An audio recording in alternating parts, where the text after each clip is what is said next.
Hey, it's Sarah with Loaves and Dishes, and in today's video, I'm going to be showing you how to make this delicious Zesty Drunken Chicken.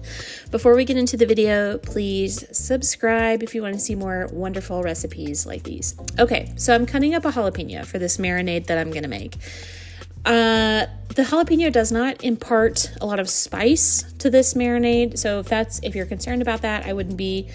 Just gives like a light jalapeno flavor, but it's not spicy. And I'm just giving that a really rough chop. It doesn't need to be pretty because, again, this is just a marinade. Like the jalapeno doesn't really stick to the chicken when you pull it out of the marinade. It's just going to kind of stay in there. So now I'm putting that in a bowl.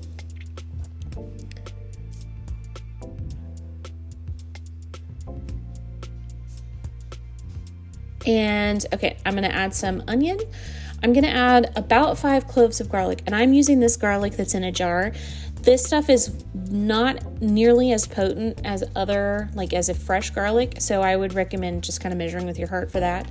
I'm adding some olive oil, and I'm adding a little bit of grated ginger. The grated ginger is more potent in the form that I used it, so I used way less.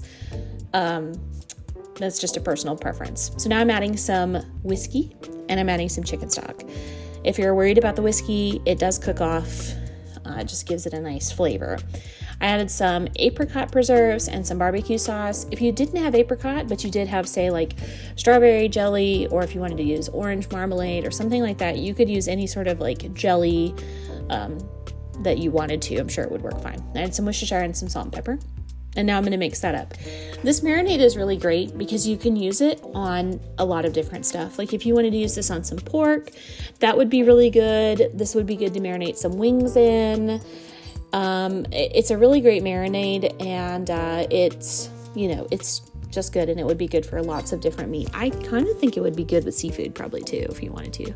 Some shrimp marinated in this, I bet that would be delicious. So it's kind of a really great all-around marinade. So now I'm gonna add my chicken. You can add whatever cut of chicken you'd like. It just depends on like how you're gonna cook it. For this one specifically, with the way that we were cooking it, bone-in chicken would have been better because we were gonna put it on the grill. And I did a mixture of bone-in, skin-on thighs and chicken breasts. And I picked the breasts because that's what they had at the grocery store. But whatever cut of chicken you want to use is fine. And you can cook this in any method that you would like. And as you can see, my bowl was too small, so I had to put it in a bigger bowl. And you want to marinate this for up to 24 hours. You could just go a couple hours. You could go for 8 hours. That part's really up to you. So now this is family dinner. So we're at Mom's house, and we are putting this chicken on the grill. And as you can see, the chicken is like nice and marinated. It has absorbed a little bit of the color from the sauce.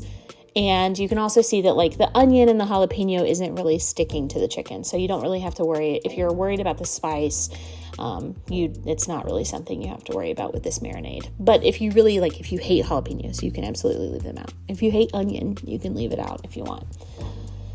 That's the beauty of recipes, is if you don't like something, chances are you can just leave it out.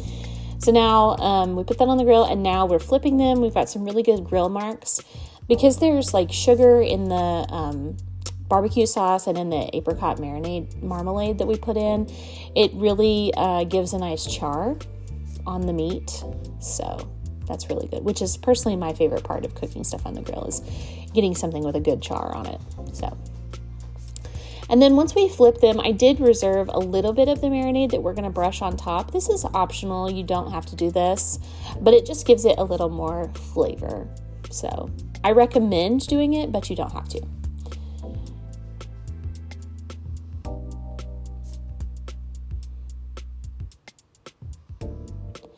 And then once these were done cooking, we pulled them off of the grill.